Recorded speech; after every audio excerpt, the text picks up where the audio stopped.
Merci, merci. Bon, alors moi, en réalité, je ne m'appelle pas Marie-Dominique Elissi. Et non, moi, mon vrai nom, c'est Kamaria Kulic. Et oui, je suis corse. Ça calme, hein? Voici d'ailleurs une rare photo de ma famille.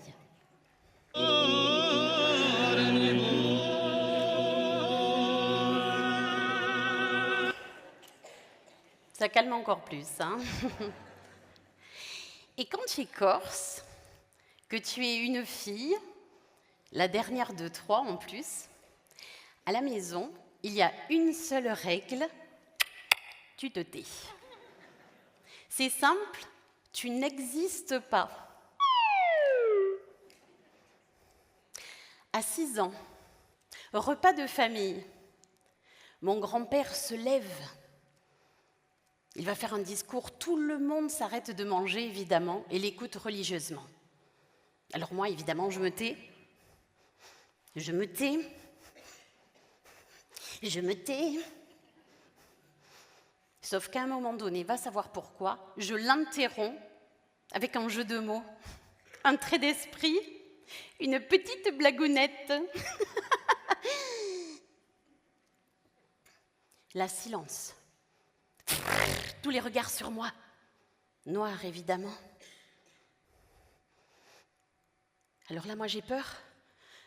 Je me dis, oh, ils vont m'attacher à un âne et me perdre dans le maquis. Oh, ils vont m'amener au milieu de la place du village. Ils vont me lapider à coups de châtaigne. Aïe! Avec les bogues en plus, putain, mais ça fait mal. Oh non, je sais. Je vais finir ma vie au couvent des sites de Santa Riparata di Balagna. Mais non. Contre toute attente, soudain j'entends un gros éclat de rire.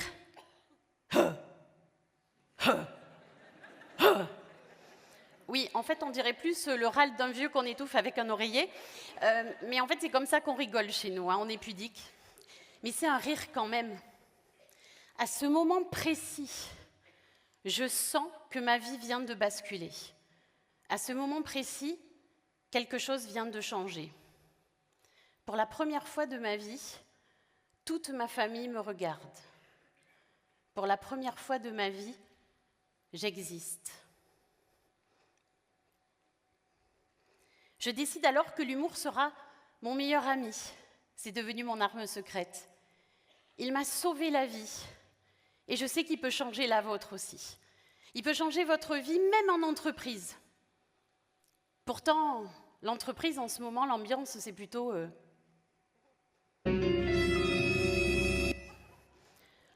On y parle plus de démission, de dépression, de burn-out.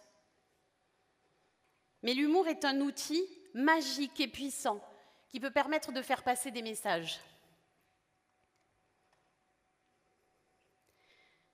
Il y a fort longtemps, je dois avoir 22 ans, je termine mon master, c'est un DESS à l'époque, de psychologie sociale. Et pour le valider, je dois réaliser un stage de 6 mois en entreprise.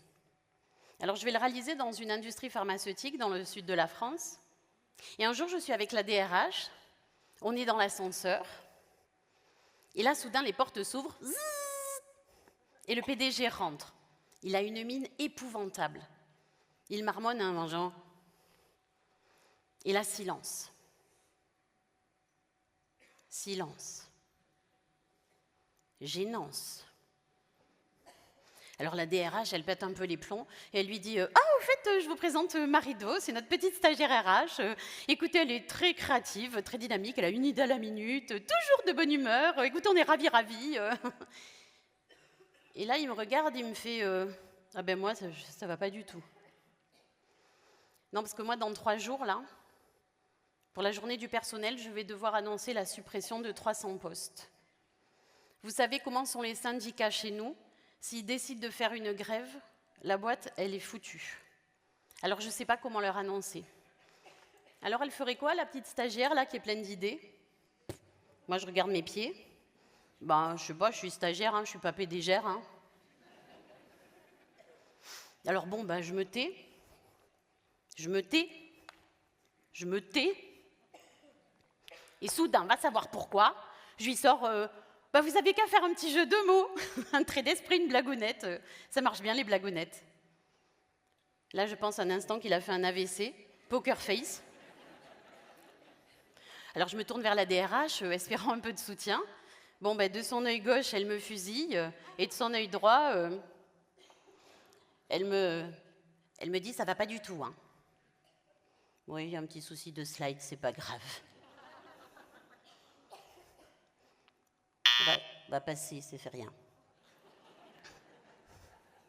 Je pense que les slides ont faim.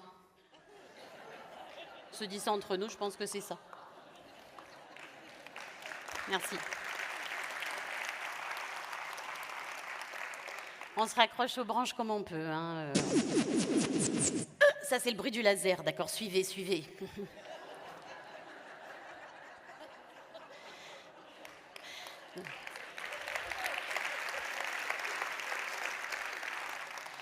Donc là, les portes, voilà, ça y est, je suis perturbée. Les portes de l'ascenseur s'ouvrent, le DRH sort, et je me retourne vers la DRH, histoire d'avoir une petite explication quand même.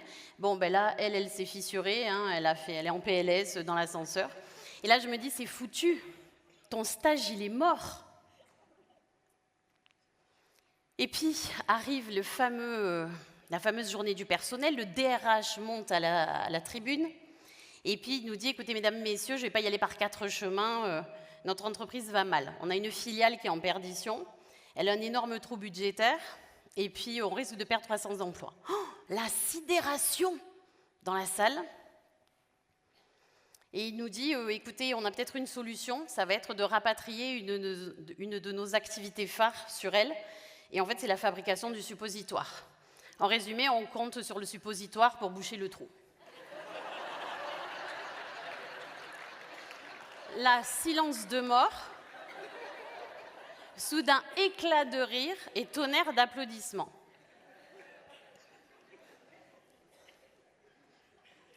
Le DRH est arrivé au pire moment de l'entreprise à rattraper la situation grâce à l'humour.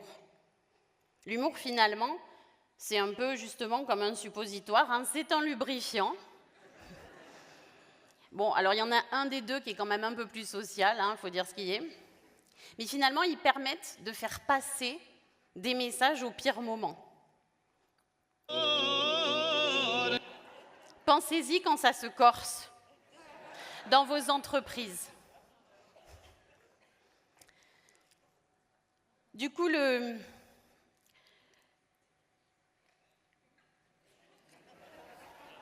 pas grave.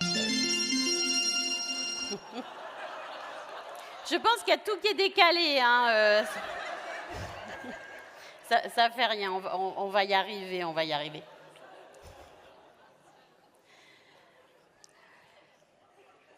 Du coup, je ne sais plus où j'en suis, mais c'est pas grave.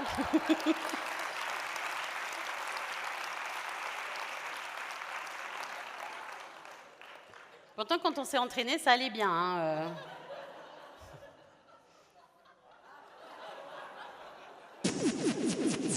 Vous avez suivi? Non, mais ça va aller, ça va le faire.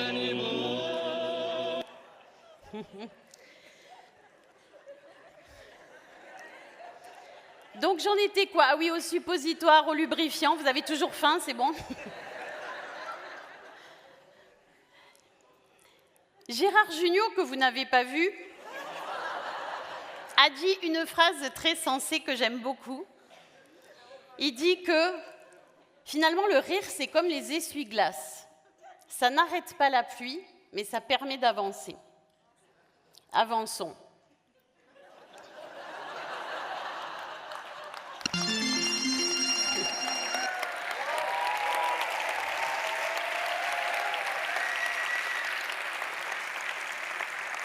Alors, ma petite histoire ne s'arrête pas là.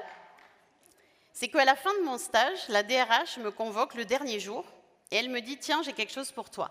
Et là, elle me remet une enveloppe et elle me dit « Surtout, ça doit rester confidentiel et je compte sur toi, tu ne l'ouvres qu'une fois que tu es rentré chez toi ». Je dis « Oui, oui, bien sûr ». Bon, évidemment, moi, une fois arrivée dans le couloir, j'ouvre l'enveloppe. Et là, je découvre un chèque d'un montant de l'équivalent de 3 mois de salaire, alors que mon stage à la base était non rémunéré.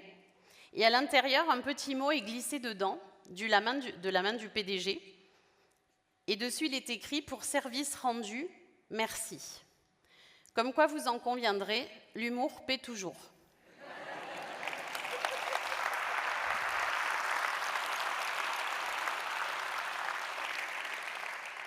Quand je suis en entreprise et que je fais du conseil comme ça pour mettre de l'humour en entreprise, je me heurte souvent à plusieurs objections. Il y en a une que j'ai laissée filer, c'est pas grave, on va retrouver la deuxième. La deuxième objection, qui est souvent alimentée par des fausses idées, des idées reçues, c'est que finalement, quand je dis aux managers « mais faites de l'humour », on me dit « mais tu te rends pas compte, moi je suis manager, je suis responsable, je suis dirigeant ». Et finalement, j'ai quand même une image à maintenir. Je dois garder une bonne image. Et si je fais de l'humour, honnêtement, je vais avoir l'air ridicule. Donc, on a une fausse idée qui traîne, c'est qu'une bonne image avec l'humour, ça ne passe pas. Pourtant, des études ont prouvé tout le contraire. Notamment, Alison Woodbrooks, qui est professeure à la Harvard Business School. J'ai eu du mal à le dire, mais c'est important parce que ça en jette quand même. Elle a fait plein d'études, en fait, et elle a comparé des équipes avec différents managers. Et elle nous dit que quand on fait rire en entreprise, en fait, ça a 3 avantages. Donc, d'abord, le rire au travail.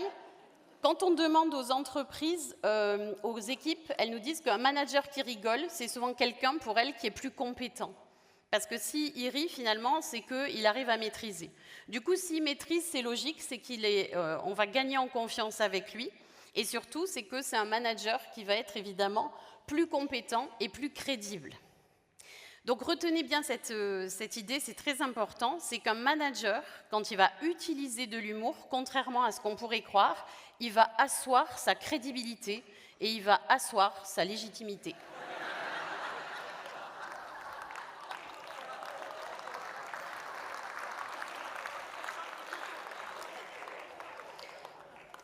Il y a quelques années, donc, je suis en train de coacher une équipe de techniciens et honnêtement, ils ont tendu comme des strings. La période est très difficile parce qu'il y a d'abord une concurrence accrue face à eux et en plus, ils vont changer de responsable direct. Et du coup, ils sont un peu stressés. Le nouveau responsable arrive et honnêtement, au début, ça ne se passe pas très bien. Pourquoi ? Parce que le manager, il prend son poste, il n'est pas très disponible. On organise des réunions auxquelles il arrive tout le temps en retard. Il ne s'excuse pas, et enfin si, il s'excuse plus ou moins en nous disant « oui, excusez-moi, moi j'avais du travail ». Oui, parce que moi avec les techniciens, on était en train de peigner la girafe. Donc bon, les techniciens en ont marre, la mayonnaise, elle ne prend pas. Et comme je coach et les équipes et le manager, je me dis à un moment donné, bon, Marie-Do fait quelque chose, il faut absolument que tu trouves un truc. Alors je réfléchis, puis je décide quand même de lui offrir un petit cadeau pour l'encourager. Et donc, à la réunion d'après, je lui offre ce petit livre. J'apprends à lire l'heure pour les 6 ans. Sauf que sur le mien, il y avait des petites aiguilles en plastique pour s'entraîner. Et au moment où je lui remets le cadeau, il y a tous les techniciens qui le regardent et qui se demandent en fait, mais comment il va réagir. Et honnêtement, le mec, il éclate de rire. Et à partir de là, il a même affiché dans son bureau, porte du bureau qui va commencer à rester ouverte. Et lui-même va utiliser l'humour en fait dans son management. Alors je le coach un peu, je l'aide, etc. Et au final, ça a pris quand même 4-5 mois, mais cette équipe est arrivée à créer de la cohésion et elle est arrivée finalement à avoir des résultats très satisfaisants. Je pense que c'est une des meilleures équipes avec lesquelles j'ai travaillé. Donc on retient le message d'Alison, vous vous souvenez Alison, qui est de dire que finalement la crédibilité du manager, c'est très important. Voilà. Alors ouais, je l'ai appelée Alison parce que à force de travailler sur ses études, on est devenus un peu intimes, elle et moi. Et puis bon, Alison... Qui a la ref ? Qui a la ref ? Ouais. Ouais, criez pas moi trop fort, c'est que vous avez déjà passé l'âge. Généralement, quand on a la ref, c'est qu'on est plutôt jeune. Alors, troisième objection que je rencontre souvent en entreprise, c'est que finalement, est-ce que l'humour, c'est pas un effet de mode ? C'est-à-dire qu'aujourd'hui, l'entreprise, elle a des problématiques sérieuses. On l'a dit, autour du stress, autour des conditions de travail. Et on se dit, est-ce que l'humour, c'est pas encore un gadget ? Donc, fausse aussi idée qu'on a souvent, c'est est-ce que finalement, l'humour est efficace ? Vous avez bien compris que souvent, on va me répondre non. Pourtant, déjà, depuis l'Antiquité, des personnes, notamment un médecin grec et philosophe, ouais, ça fait toujours bien dans une conférence d'aller voir chez les Grecs, que vous connaissez, qui s'appelle Hippocrate. donc c'était déjà un médecin, qui avait prôné en fait l'humour déjà pour améliorer la santé de ses patients. Alors ouais, bon, quand on le regarde comme ça, on n'imagine pas trop la déconne, hein, mais enfin, il avait quand même pressenti que l'humour avait 3 impacts importants. Donc quand vous allez rire, et bien finalement, alors déjà ça fait envie, bah si, ça fait envie. Il y a un triple impact, donc impact physiologique, impact psychologique et un impact social. Alors, honnêtement, comme cette partie de la conférence est un peu plus technique, j'ai voulu la confier à 3 spécialistes. Donc, je vais aller faire des interviews et je vous propose de découvrir leur message. Vous allez voir, c'est passionnant. Au niveau physiologique, l'humour à travers le rire améliore notre santé cardiaque. Il baisse la tension artérielle, il aide à mieux supporter la douleur en libérant les endorphines. Il améliore notre sommeil et renforce notre immunité. Il nous rend plus beaux. Enfin, presque.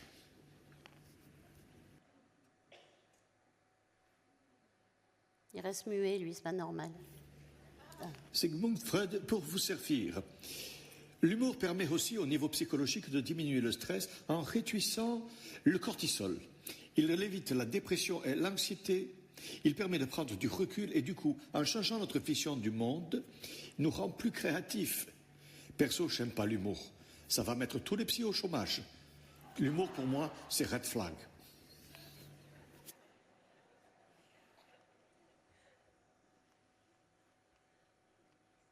Au niveau social, tu vois, l'humour, il rassemble les personnes ensemble. Il crée de la cohésion, il te rend aware et diminue les conflits. Même si moi, personne ne me comprend. Tu comprends? Voilà. Bon, écoutez, on les remercie pour leur témoignage bouleversant.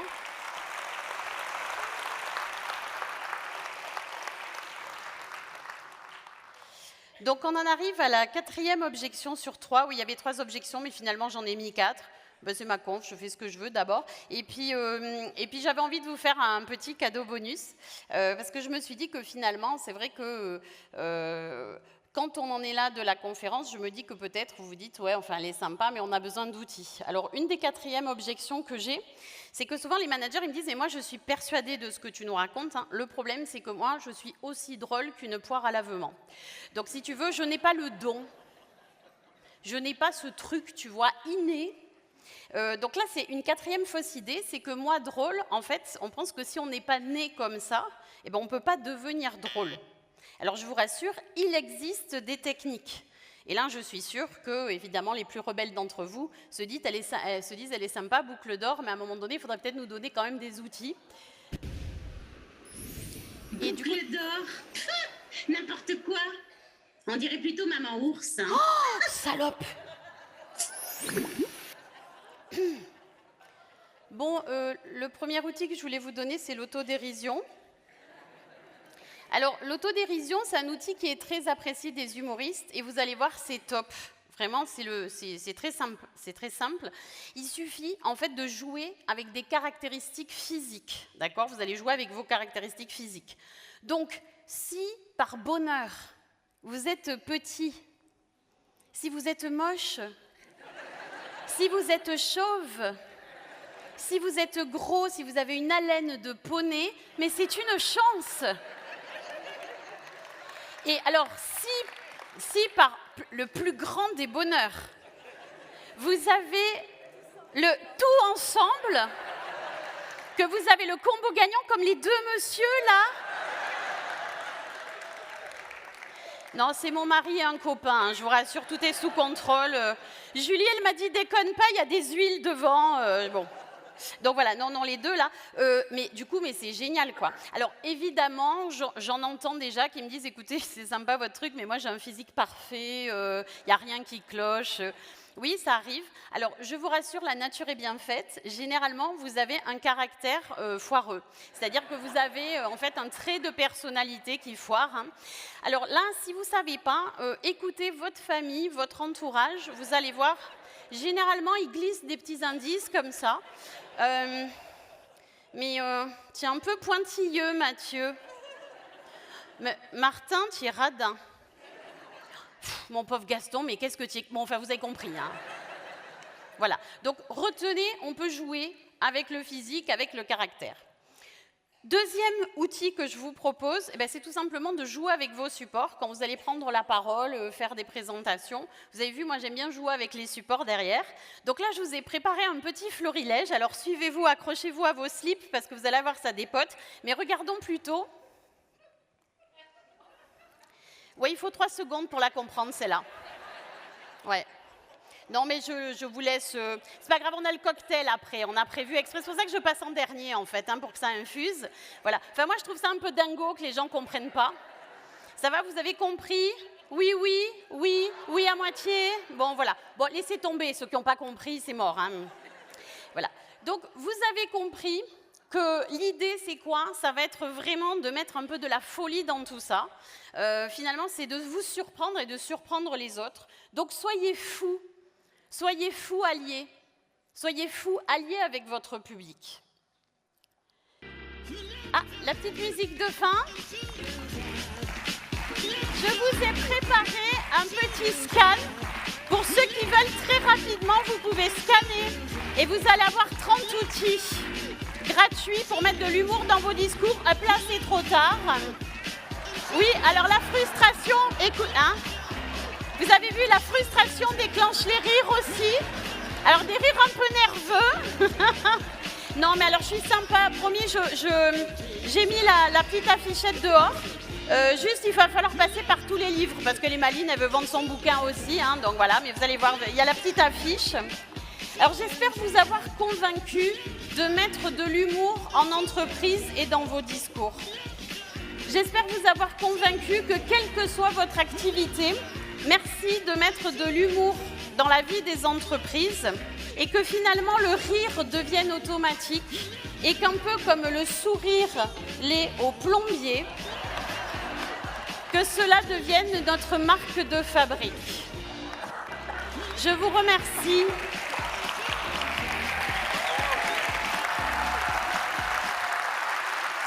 Il veut pas. Et jusqu'au bout, il veut pas. Merci. Merci beaucoup.